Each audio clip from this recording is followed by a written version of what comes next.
নমস্কার ফ্রেন্ডস, আজ market gap up open হলেও চলেছে খুব ডাউনে। আমি একটা লাইন ড্র করেছিলাম।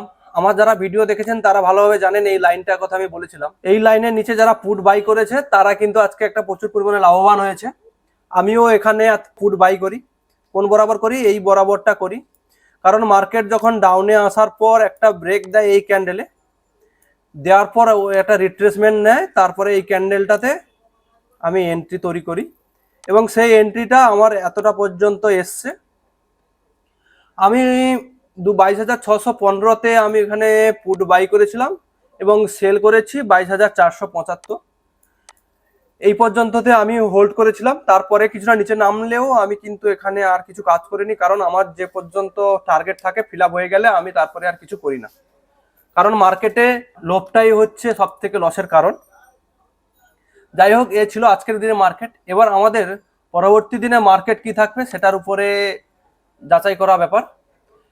আমরা যদি এটাকে ডিলিট করে দিই, যা আছে ওয়ান ডে ক্যান্ডেলের উপর প্রথমে অ্যানালাইসিস করব, তারপরে শর্ট ফ্রেমের উপরে টার্গেট এবং সমস্ত কিছু দেব। ওয়ান ডে ক্যান্ডেলে কিন্তু বারবার আমি যে কথাটা বলেছিলাম সেটা হচ্ছে এই জোনের কথা আমি কিন্তু আপনাদেরকে বারবার বলেছিলাম। মার্কেট কিন্তু দেখবেন যে এই আগের যে প্রিভিয়াস যে হাই ছিল এই বরাবর এসে কিন্তু মার্কেট আবার একটা বড় পরিমাণে রেড ক্যান্ডেল তৈরি হয়েছে, অর্থাৎ মার্কেট কিন্তু ডাউনের দিকে যাবে, এটা কনফার্ম আমাদের বুঝিয়ে দিয়েছে। অতএব সেই অনুসারে কিন্তু আমরা পরবর্তী দিনে ট্রেড করব। কারণ হচ্ছে এইটাকে যদি আজকে ভাঙতে পারতো, এইভাবে গ্রিন একটা ক্যান্ডেল দিয়ে যদি ব্রেক করতে পারতো, তাহলে কিন্তু আমরা পরবর্তী দিনের জন্য অবশ্যই উপরের দিকে যাওয়ার চেষ্টা করতো মার্কেট। কিন্তু যেহেতু ভাঙতে পারেনি, এখানেই সেম জোনের কাছে এসে সাপোর্ট নিয়ে আবার নিচের দিকে গেছে, তার জন্য কিন্তু মার্কেট ডাউনে আছে। অতএব আমরা শর্ট ফ্রেমে গিয়ে এর টার্গেট এবং স্টপ লস সমস্ত কিছু বিষয়টা বুঝবো। তাহলে শর্ট ফ্রেমে চলে যাই আমি 5 মিনিট ফ্রেমে। আচ্ছা, 5 মিনিট ফ্রেমের উপরে মার্কেট কিন্তু ক্লোজ কোথায় দিয়েছে? মার্কেট কিন্তু ক্লোজ দিয়েছে এই ক্যান্ডেলটাতে, এখানেই ক্লোজ দিয়েছে। এবার আমরা যেহেতু মার্কেট ডাউনের দিকে যাবে, সেহেতু আমাদের এন্ট্রি পয়েন্ট কোথায় থাকবে সেটা যদি এন্ট্রি পয়েন্ট আপনাদেরকে দেখাতে হয়, তাহলে আমি এখানে একটা লাইন ড্র করি। মার্কেট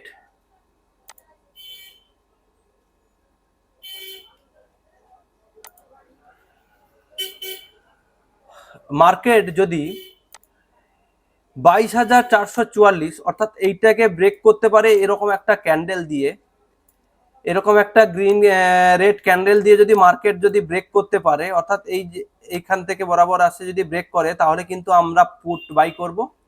সেই পুটের টার্গেট কত দূর থাকবে?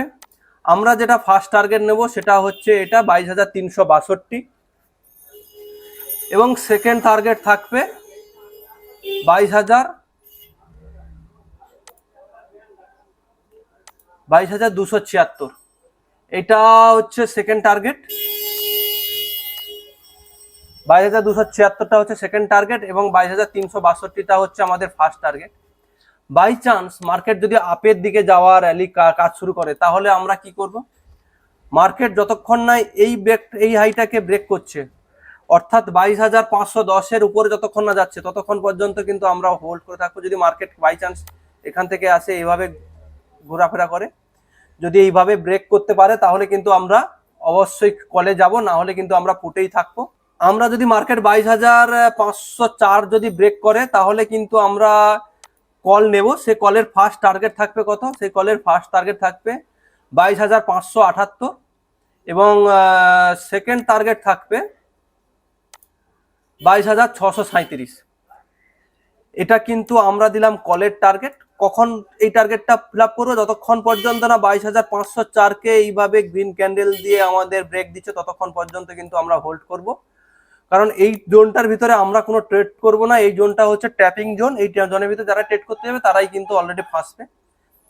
আর 22,444 গেলেই আমরা কিন্তু সেখানে পুট বাই করব। ফার্স্ট টার্গেট থাকবে 22,362 এবং সেকেন্ড টার্গেট থাকবে 22,276। আর 22,504 যদি ব্রেক করে মার্কেট, তাহলে কিন্তু আমরা কল কিনবো। তার টার্গেট থাকবে 22,577 এবং সেকেন্ড টার্গেট থাকবে 22,637। আচ্ছা, যদি আমরা একটু ডাউ জোনকে দেখি যে মার্কেটের কি সিজিএক্স নিফটি এবং ডাউ জোন। আমরা ডাউ জোনকে ওপেন করলে কিন্তু আমরা এখানটা দেখতে পাবো 476.4 পয়সা। এখানে মার্কেট প্লাসে ছিল। আজকে মার্কেট কিন্তু প্লাসে থাকা সত্ত্বেও ডাউ জোন তবুও মার্কেট মাইনাসে গেছে। আমরাও কারণ হচ্ছে যে সাপোর্ট জোনটা আমি আপনাদেরকে দেখেছিলাম ওয়ান ডে চার্টের উপরে, সেখানে এই একটা লাইন তৈরি হয়েছে এবং এইখানে গিয়ে কিন্তু রেজিস্ট্যান্স নিয়ে কিন্তু মার্কেট নিচের দিকে আসার চেষ্টা করছে।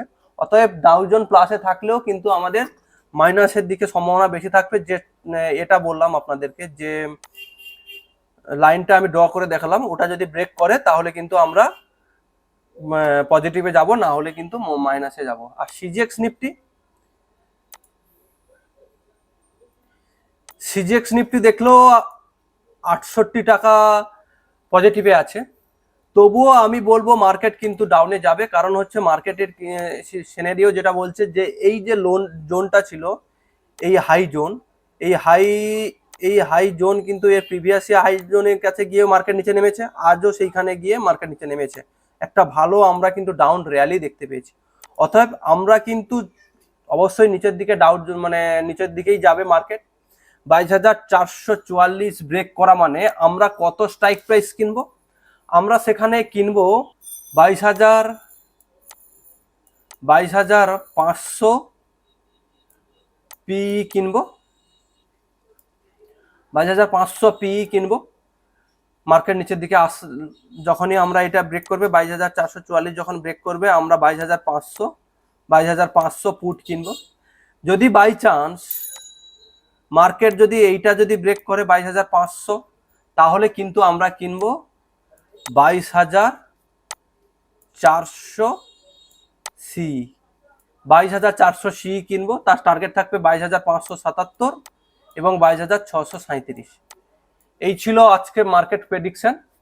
আশা করি আপনাদের ভিডিওটা ভালো লাগছে, বন্ধুদের সঙ্গে শেয়ার করবেন। দেখা হবে পরের ভিডিওতে। ততক্ষণের জন্য সবাই সুস্থ ভালো থাকবেন। নমস্কার।